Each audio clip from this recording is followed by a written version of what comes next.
I'm gonna need to see some ID. For what? I'm just getting gas. We had a call, and you matched the description. So you're stopping every black guy you see? Yep. Are you gonna show me your ID, or we're gonna have a problem? Listen, man, I've had a really long day. Can you please just tell me what it is?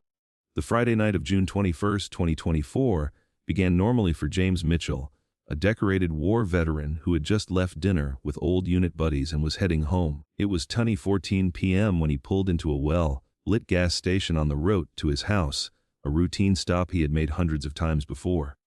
James exited his white pickup truck, inserted his credit card into the pump, and began fueling his vehicle while checking messages on his phone, completely unaware a patrol car had entered the station behind him. What happened in the next 25 minutes would be captured by the officer's body camera and become one of the most outrageous cases of racial profiling and harassment ever documented. An incident where a police officer would transform a simple gas stop into a humiliating confrontation that would cost the officer his career and expose deep failures in how some officers viewed black military veterans. James Mitchell was 42 years old and had served in the United States Armed Forces for 20 years before retiring with full honors. He was a retired master sergeant who had completed 3 tours in Iraq and 2 in Afghanistan, earning multiple commendations, including the Bronze Star for valor in combat, the Purple Heart for wounds received in action, and the Defense Service Medal. James had led platoons through some of the most dangerous combat zones, had saved fellow soldiers' lives under fire, and had served his country with distinction few civilians would ever fully understand.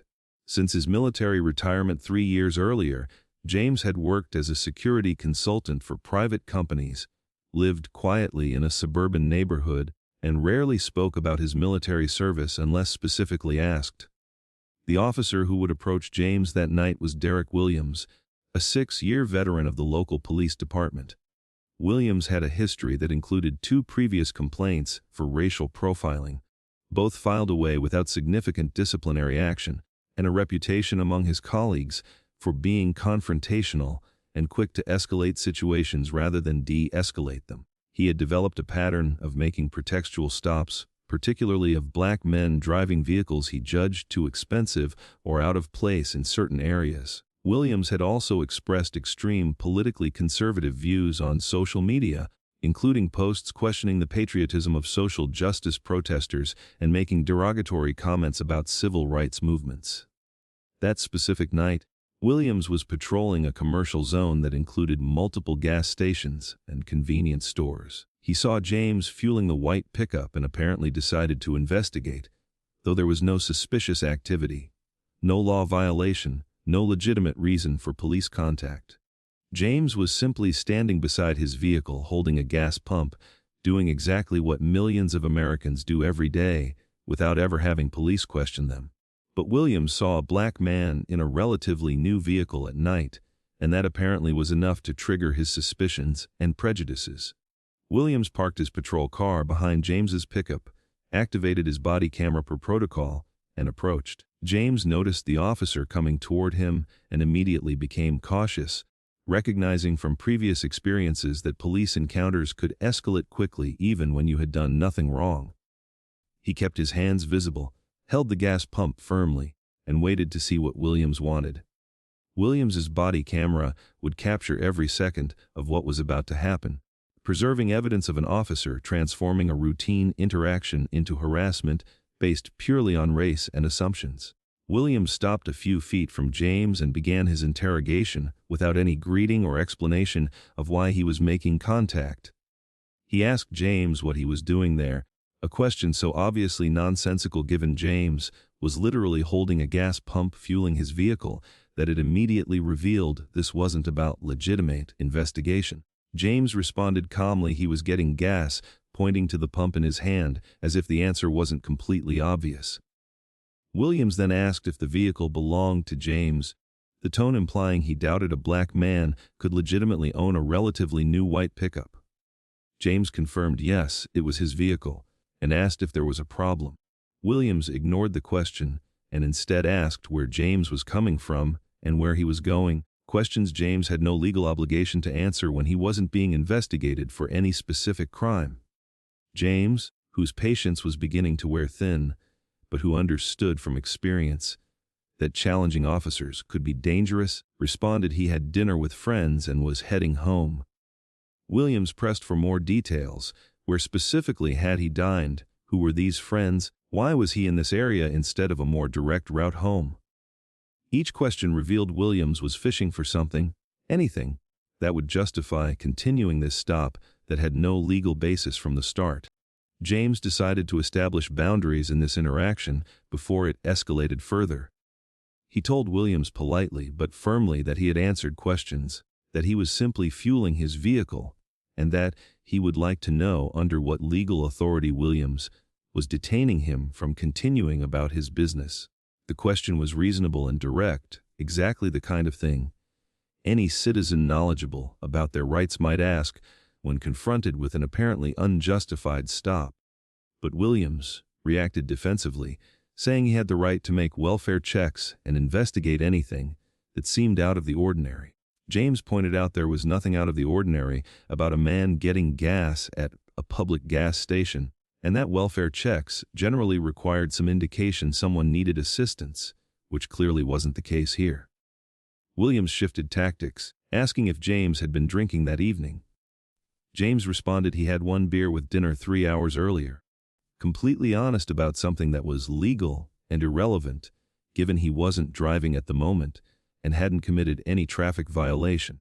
Williams immediately latched onto this, saying he could detect an odor of alcohol and that he needed to verify James was fit to drive. James noted he was standing at a gas station, not actively driving, and that one beer 3 hours earlier wouldn't put him above the legal limit. He also asked if Williams had probable cause to believe he was intoxicated or if this was just another fishing question based on nothing but assumptions. Williams's frustration was becoming visible on the body camera recording. He wasn't accustomed to being challenged, especially not by black men. He apparently expected to be intimidated by his authority rather than questioning the legal basis for his actions. Williams told James his attitude was making things more difficult than they needed to be, that if he just cooperated this could end quickly. James responded he was cooperating by answering questions Williams had legal basis to ask, but that cooperation didn't mean submitting to harassment or surrendering constitutional rights. He also noted he had served in the armed forces to protect exactly these rights, though he still hadn't revealed specifically his veteran status or the extent of his military service. Williams then asked to see James's driver's license and registration, apparently trying to establish some authority over the situation by finding something, anything, he could use as justification to prolong the detention. James asked if he was being stopped for a traffic violation or suspected of a crime, because if not, he had no legal obligation to provide documents while simply standing on private property getting gas. Williams responded that refusing to provide identification was itself suspicious and could result in detention for further investigation. James knew this was legally incorrect. Refusal to provide identification when no law had been violated didn't create reasonable suspicion, but he also recognized Williams was looking for an excuse to escalate. At this point, the gas station attendant, a young man in his early 20s named Kevin Torres, who had been watching the interaction through the convenience store windows, came out to check if everything was okay. Kevin knew James as a regular customer who stopped at that station at least once a week, always polite, always paid with credit card, never caused any problems. Kevin approached and asked Williams if there was any emergency or problem requiring police assistance. Williams told Kevin to go back inside, that this wasn't his business. Kevin responded this was literally his business given James was a customer on his business property and Williams hadn't articulated any legitimate reason for harassing him. Kevin's intervention seemed to irritate Williams further. He warned Kevin that interfering with a police investigation could result in his own arrest. Kevin pointed out this hardly seemed like an investigation, it looked more like an officer randomly picking on a customer, doing completely legal activity. He also mentioned the gas station had multiple security cameras recording the entire interaction, in addition to Williams's body camera. James appreciated Kevin's support, but also worried the situation was escalating in ways that could become dangerous. He told Kevin he appreciated the concern, but Kevin should go back inside for his own safety, that James would handle this. Williams turned his attention back to James and made a demand that crossed a significant line.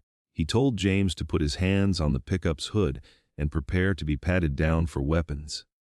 James asked under what legal authority Williams was conducting a search, pointing out he hadn't been stopped for a crime, there was no basis to believe he was armed and dangerous, and that he was on public property doing legal activity. Williams responded that for his own officer safety, he had the right to search anyone he deemed potentially threatening.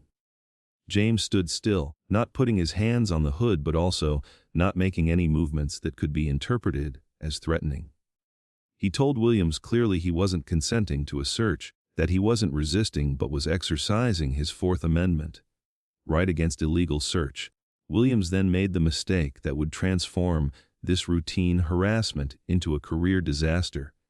He reached for James and tried to physically turn him to face the pickup, using force to compel submission to a search that had no legal basis.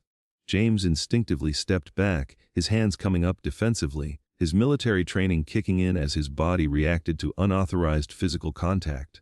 He said, loudly and clearly, making sure the body camera captured it, that he wasn't resisting arrest, but was moving away from unauthorized physical force, that Williams had no probable cause or reasonable suspicion to search him, and that any search conducted without his consent would be a violation of his Fourth Amendment rights.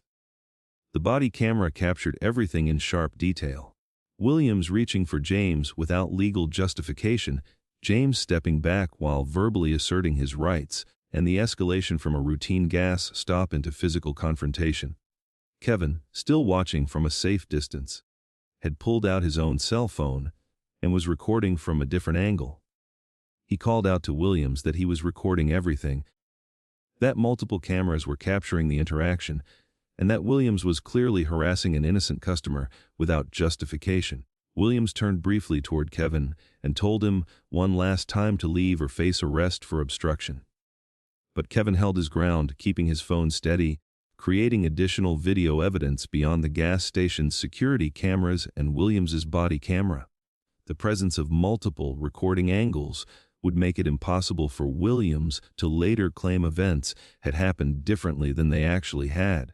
James made the decision to reveal information he had been holding back, hoping he wouldn't have to use his veteran status as a shield, but recognizing Williams was clearly operating on assumptions that needed to be directly challenged. He told Williams he was a retired Master Sergeant of the United States Armed Forces, that he had served 5 tours in combat zones, that he had been decorated with the Bronze Star and Purple Heart, and that he had spent 20 years defending the exact constitutional rights Williams was currently violating. He also noted he had military identification in his wallet he would be happy to show once Williams articulated legal basis for demanding identification, but that he wasn't providing documents in response to illegal demands based purely on racial profiling. The mention of military service should have given Williams pause, should have made the officer reconsider his actions and recognize he had made an error in judgment. But instead, Williams responded with skepticism and disdain. He questioned whether James was actually telling the truth about being a veteran, suggesting people often lied about military service to avoid accountability. He told James that if he really were a veteran, he would understand the importance of respecting authority and following law enforcement orders. The irony of that statement was breathtaking. An officer claiming military veterans should submit to illegal orders, essentially arguing serving in the armed forces, somehow waived constitutional rights rather than reinforcing understanding of their importance. James felt anger rising but forced himself to remain calm. He told Williams his military service had taught him exactly why constitutional rights mattered, why citizens shouldn't have to submit to illegal searches and seizures, and why officers who abused their authority needed to be held accountable. He also told Williams he was making a serious mistake that would have consequences, that this entire interaction was being recorded from multiple angles, and that Williams should call a supervisor before committing further violations. Williams responded he didn't need a supervisor to handle a routine stop, that James was making this bigger than it needed to be by refusing to cooperate, and that if James would just show identification and allow the search, everyone could go about their lives. But James wasn't willing to validate Williams's actions by submitting to illegal demands. He told Williams one final time that he wasn't consenting to search, that he wasn't providing identification without articulable, reasonable suspicion of criminal activity, and that he was exercising his Fourth Amendment rights against illegal search and seizure. He also said that if Williams proceeded with forced search or arrest without probable cause, James would be filing formal complaints through multiple channels including the police department, district attorney, and civil rights organizations representing veterans. The threat of formal accountability seemed to finally penetrate Williams's awareness that he was on legally questionable ground. A second patrol car arrived at this moment, apparently responding to Williams's call for backup that he had made without mentioning it on recording. The officer who exited was Senior Officer Patricia Gomez, a 15-year veteran who had seen enough bad stops to recognize one when she saw it. Gomez approached and immediately asked Williams what the situation was, why he had called for backup at a gas station. Williams began explaining he had an uncooperative individual refusing identification and being belligerent. But before he could finish, James cut in and told Gomez he was a paying customer getting gas when Williams had approached without reason, harassed him with questions lacking legal basis, demanded identification without reasonable suspicion, and then attempted forced search without probable cause. Gomez looked from Williams to James, then to Kevin still recording on his phone, then back to Williams. She asked Williams what crime he was investigating or what violation had initiated the stop. Williams stumbled over his response, mentioning welfare checks and suspicious behavior and possible intoxication. Gomez asked what specific behavior had seemed suspicious, and Williams couldn't articulate anything beyond vague statements about James being in the area late at night. Gomez turned to James and asked if he had provided any identification voluntarily. James responded he had offered to show military identification once Williams articulated legal basis for demanding it, but that he wasn't providing documents in response to unjustified demands based on racial profiling. Gomez then asked the question that would change everything. She asked James if he had that military identification with him now. James said yes, it was in his wallet in his back pocket. Gomez asked permission to see it, not as a demand but as a respectful request. James appreciated the difference in tone and approach, agreed, and carefully retrieved his wallet. He handed Gomez not just his driver's license but his retired military ID card and a card identifying him as a Bronze Star recipient. Gomez looked at the documents, her eyes widening slightly as she processed that Williams had been harassing a highly decorated war veteran for 20 minutes without reason. Gomez turned to Williams with an expression mixing disbelief and barely contained anger. She asked him if he had checked identification before escalating to physical contact, if he had any articulable reasonable suspicion justifying stopping a gas station customer, if he understood he had just attempted to forcibly search a decorated war veteran without probable cause. Williams began defending himself, saying James had refused to cooperate, that he had seemed suspicious, that routine safety checks were part of police work. Gomez cut him off, saying routine safety checks required reasonable suspicion or consent, neither of which Williams had established, and that attempting to use physical force against someone exercising legal constitutional rights was exactly the kind of misconduct that resulted in federal civil rights lawsuits and officers losing badges. Gomez immediately apologized to James, addressing him respectfully and thanking him for his service. She returned his identification and said he was free to go, that there was no legal basis for any further detention, and that she would ensure this incident was reported through appropriate channels. James appreciated Gomez's professionalism but made clear he wasn't simply letting this go. He told Gomez he wanted Williams's full name and badge number formally recorded, that he wanted confirmation all body camera footage would be preserved, and that he would be filing a formal complaint not just about the harassment, but about Williams's attempt to use physical force without legal justification. Gomez confirmed she understood that she would personally ensure all video evidence was preserved and that she would be filing her own report about Williams's conduct. Williams stood there looking pale and shaken, apparently realizing he had made a serious mistake that couldn't be easily explained away. Gomez told him to return to his vehicle and make no additional contact with James. She then spoke briefly with Kevin, the gas station attendant, requesting a copy of the station's security recording and thanking him for his intervention. Kevin readily agreed to provide the video and also offered his cell phone video as additional evidence.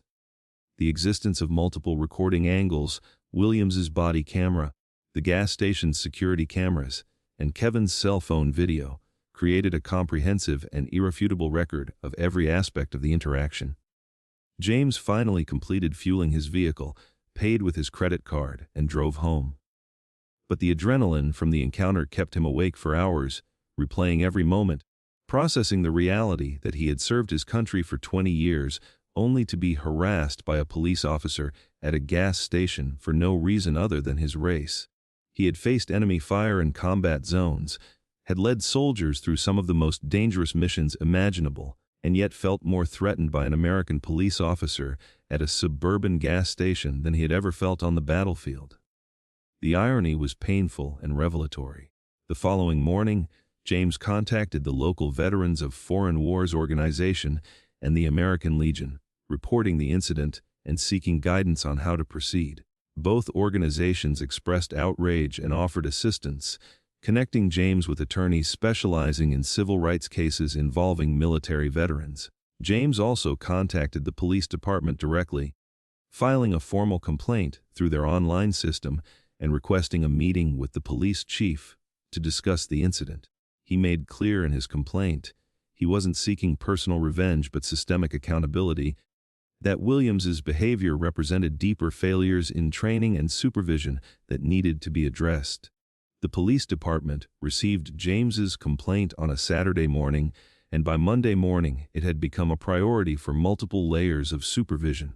Gomez's report about Williams's conduct had come up through the chain of command, corroborating James's complaint and adding a witnessing officer's perspective on how problematic the stop had been. The captain responsible for reviewing officer misconduct pulled Williams's body camera recording and watched it with growing horror. The video showed everything exactly as James had described Williams approaching without reason, asking questions without legal justification, demanding identification without reasonable suspicion, questioning James's military service with skepticism, and then attempting to use physical force to compel submission to a legal search. The Internal Affairs Division was immediately notified and opened a formal investigation.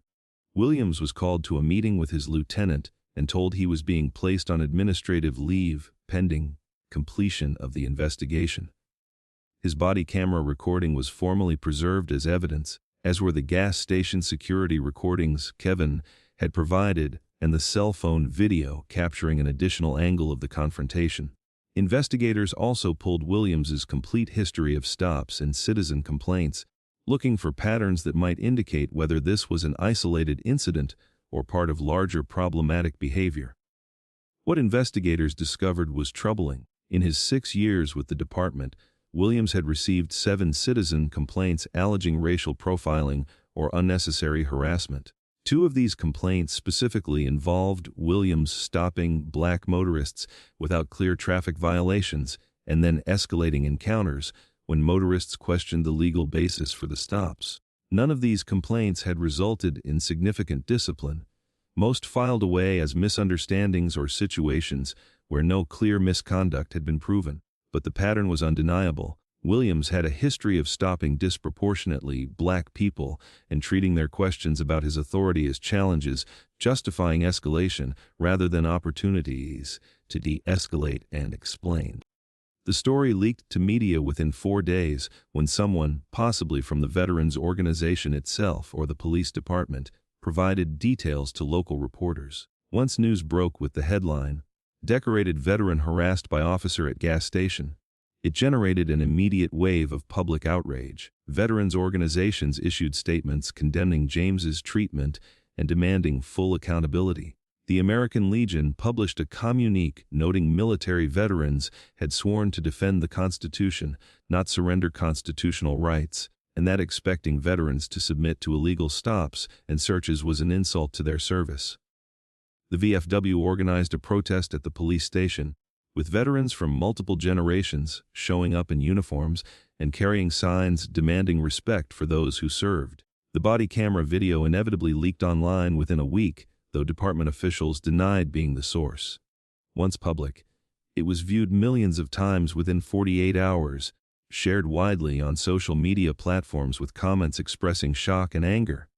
People were outraged seeing Williams question James's military service, watching him escalate from unjustified questions to attempted physical force, witnessing how he treated a decorated veteran with disdain and suspicion. Kevin's cell phone video provided additional angle that clearly showed James's body language, hands visible and non-threatening, posture calm even while verbally asserting his rights, a stark contrast to Williams's growing aggressiveness and defensiveness.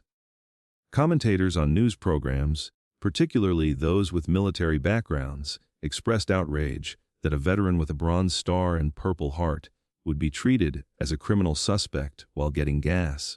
Retired military officers gave interviews noting James had served 5 tours in combat zones defending American freedoms, including the right to be free from illegal searches and seizures, only to have those same rights violated by an American police officer. Civil rights advocates pointed out that while James's veteran status made the case particularly outrageous, the underlying problem of racial profiling affected countless black people who didn't have military service to validate their humanity or justify respectful treatment. The police union initially tried to defend Williams with a weak statement about officers making split-second decisions in potentially dangerous situations.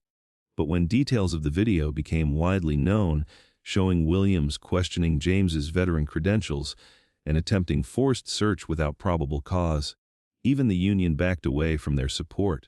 The union president gave a second statement acknowledging Williams's actions appeared problematic and that they wouldn't interfere with appropriate disciplinary process. The reversal was notable, signaling even union advocates recognized the video evidence made Williams indefensible. The internal investigation report was completed 5 weeks after the incident, and its findings were devastating for Williams and embarrassing for departmental supervisors who had failed to address his previous complaints. Investigators determined Williams had violated multiple departmental policies, including prohibitions against racial profiling, requirements to articulate reasonable suspicion before stops, standards for conducting consensual versus forced searches, and expectations of professional conduct when interacting with the public.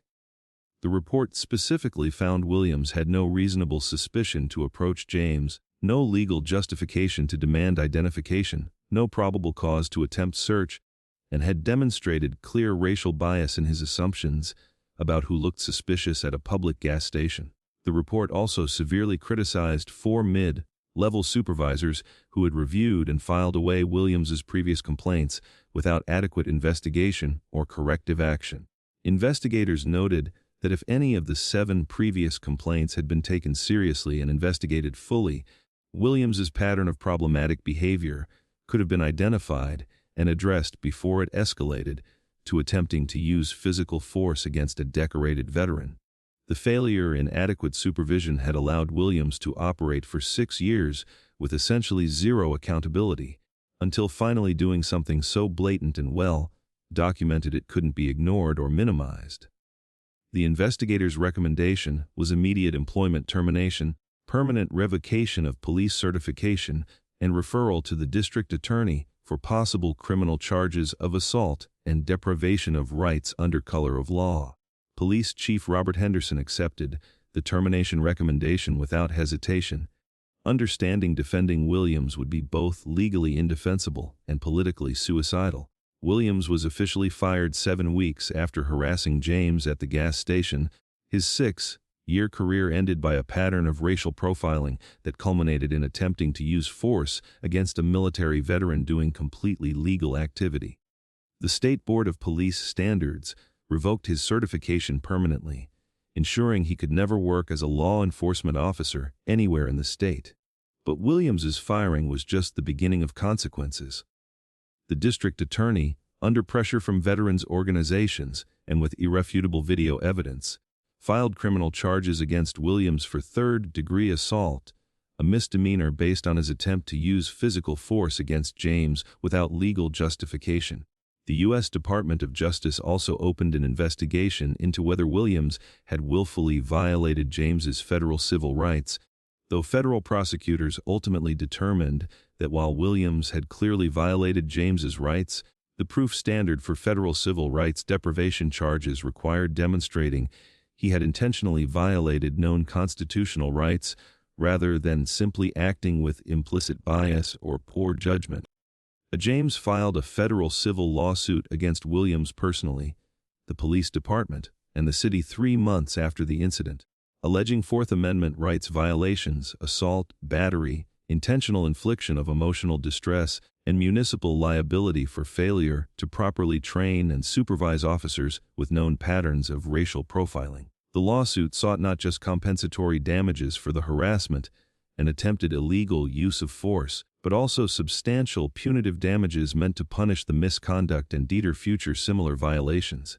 His legal team, provided pro bono by a firm specializing in representing military veterans in civil rights cases, built a case that was virtually bulletproof, grounded in the multiple video recordings showing every aspect of the violation and reinforced by expert testimony about the psychological impact on combat veterans of being treated as criminal suspects after serving their country. The city initially tried to defend the case, their lawyers arguing Williams had acted within his discretion as a law enforcement officer and that any errors in judgment didn't rise to the level of constitutional violation. But these defenses crumbled quickly when confronted with the video evidence and devastating deposition testimony. Williams was deposed for 9 hours and his attempts to explain his actions became progressively more contradictory and indefensible. When asked why he had stopped James, he couldn't articulate any specific behavior, creating reasonable suspicion beyond vague statements about being in the area late at night. When asked why he had questioned James's military service, he stumbled over explanations about people sometimes lying, revealing his skepticism had been based purely on assumptions about a black man rather than any actual evidence. James's testimony during deposition was powerful and moving. He described calmly but emotionally how it felt to be treated as a criminal suspect while doing the mundane activity of getting gas, the frustration of having his military service questioned by someone who had never worn a uniform, with the fear that shot through his body when Williams tried to physically force him to submit to a legal search. James spoke about having survived combat in some of the world's most dangerous war zones, only to feel threatened at a suburban gas station by an American officer who should protect citizens rather than harass them. His testimony left multiple people in the deposition room visibly moved, including one of the city's attorneys who later reported having urged his clients to settle rather than go to trial. Supervisors who had filed away Williams's previous complaints were equally ineffective under questioning. They were forced to admit they had multiple opportunities to intervene and address Williams's pattern of problematic behavior, but had chosen to minimize complaints as misunderstandings or situations where no clear misconduct had been proven. James's attorneys presented statistical evidence showing Williams had stopped black motorists at a rate 3 times higher than white motorists in his patrol zone, that he had escalated encounters with black motorists at much higher rates, and that he had received citizen complaints at a significantly higher rate than other officers with similar experience. The data painted a clear picture of systematic racial profiling the department had deliberately ignored until forced to confront it through lawsuit. The city made its first settlement offer 7 months after the lawsuit was filed, an amount James's lawyers rejected as inadequate given the severity of violations and the documented pattern of the department, allowing Williams's misconduct to continue unchecked. Negotiations continued for months, with the city gradually increasing its offers as they realized going to trial with this video evidence and a decorated veteran's testimony would be catastrophic. The final settlement, reached 15 months after the original incident, awarded James $850,000 in damages, one of the largest racial profiling settlements in the state's history. But the money was secondary for James to the policy changes included in the settlement: mandatory quarterly retraining on racial profiling and constitutional rights for all officers, creation of an independent civilian review board with power to investigate complaints and recommend discipline, implementation of an early warning system to identify officers with complaint patterns, and publication of annual data on police stops disaggregated by race. Williams's criminal case was resolved through a plea deal where he pleaded no contest to third-degree assault in exchange for 6 months supervised probation, 100 hours of community service, specifically working with veterans organizations, and a permanent order barring him from working in any law enforcement capacity. The conviction left Williams with a criminal record that would appear on any background check for future employment, permanently marking him as someone who had abused police authority to harass an innocent military veteran. Some people expressed sympathy for Williams, suggesting one series of bad choices shouldn't destroy someone's entire life, but others pointed out he had 6 years and 7 previous complaints to change his behavior before finally doing something so blatant it couldn't be ignored. James returned to his life and work as a security consultant, but the incident had changed him in ways he hadn't anticipated. He developed anxiety whenever he saw police cars, his body tensing and adrenaline spiking even when officers were simply driving or parked at unrelated locations. Getting gas, an activity he had done without thinking thousands of times, became loaded with hypervigilance and discomfort he couldn't completely turn off. He sought counseling through Veterans Affairs to process the trauma, and his therapist noted he was experiencing symptoms similar to PTSD, not from his combat experiences, but from being racially profiled and threatened by an American police officer at home. James became a reluctant speaker on veterans' rights and racial profiling, talking at veterans organization events and law enforcement reform panels about his experiences.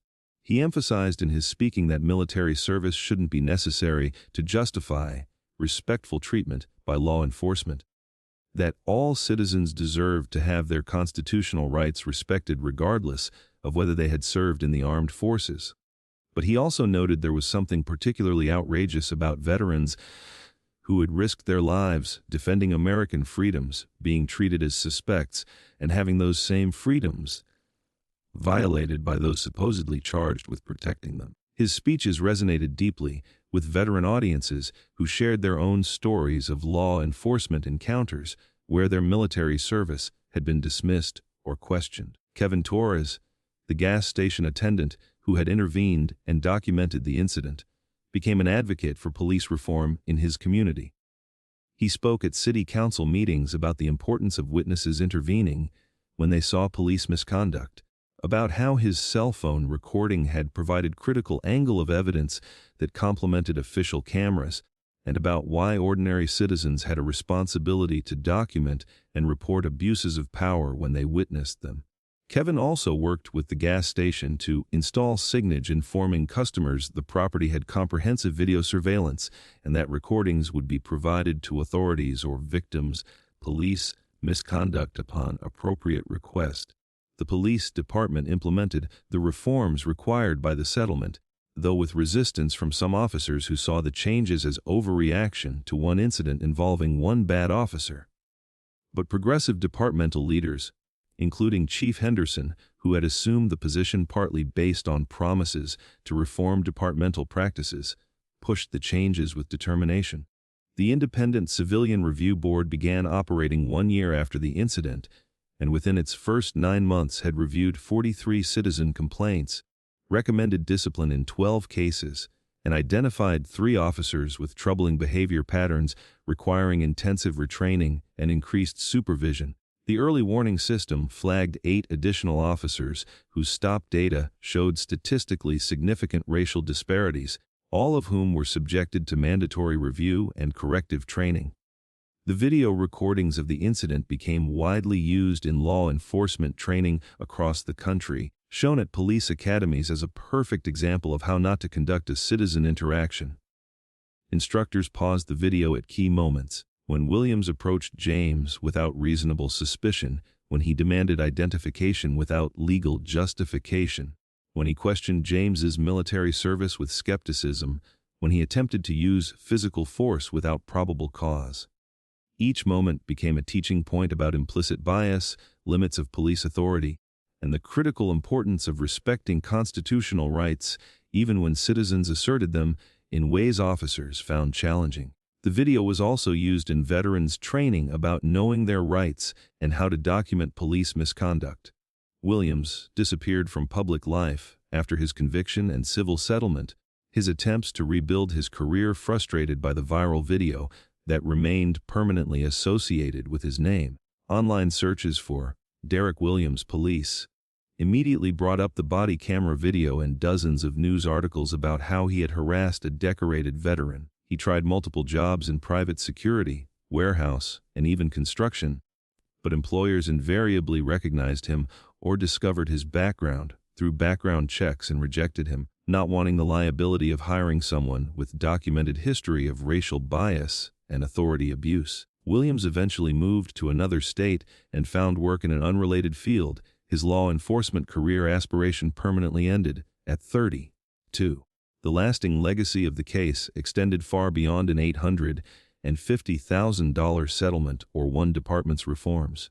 It became nationally cited in discussions about how military veterans were treated by law enforcement, used in court cases establishing officers couldn't stop people without articulable reasonable suspicion, and incorporated into training curricula about Fourth Amendment rights. The case demonstrated that not even decorated war veterans with 20 years of service were immune to racial profiling, that military decorations and sacrifice didn't protect black people from being seen as suspicious, and that the only reason James received justice was because multiple cameras captured irrefutable evidence, and he had knowledge and resources to demand accountability. For veteran communities, the case offered painful validation of experiences many black veterans had reported for years, stories of returning from combat tours only to be stopped, questioned, and harassed by American law enforcement that saw them first as suspicious black men and only secondarily as veterans who had served their country.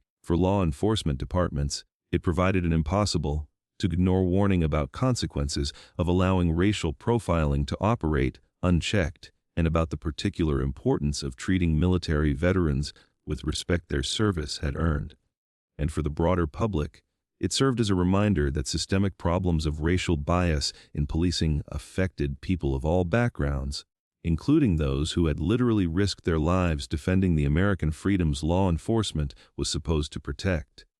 James occasionally returned to that gas station, partly because it was conveniently located on his regular route, but also because he refused to let the incident drive him away from places he had every right to use. Kevin always greeted him warmly, often refusing payment for his coffee or snacks, a small gesture of respect and solidarity. Other, regular customers who had heard about the incident sometimes stopped to thank James for his service, both military and for standing up for his civil rights in ways that benefited everyone. James appreciated the support, but also carried with him persistent awareness that if cameras hadn't been recording, if Kevin hadn't intervened, if Gomez hadn't arrived when she did, the incident could have ended very differently, potentially with James arrested, injured, or worse. The gas station where everything had happened became something of a local landmark, with people occasionally stopping, not just for fuel, but because they had heard about the incident and wanted to see the location. The manager installed a small sign near the pumps, noting the business supported the rights of all customers and maintained comprehensive video surveillance to protect both customers and employees. The sign didn't mention James's incident specifically, but everyone in the community understood its significance and message that misconduct wouldn't be tolerated on that property. The 25 minutes James had spent being harassed at that gas station remained vivid in his memory with clarity combat experiences sometimes didn't have. He could remember every detail: the temperature of the night air, the smell of gasoline, the feeling of adrenaline when Williams tried to force him to submit to a legal search, the relief when Gomez arrived and immediately recognized something was wrong. But he could also remember the dignity he had maintained throughout, His refusal to submit to illegal demands even when doing so would have been easier, his insistence on asserting rights he had served 2 decades defending. And that memory, though painful, gave him sense of purpose in using his experience to help others understand why accountability mattered, and why fighting injustice was worth the cost.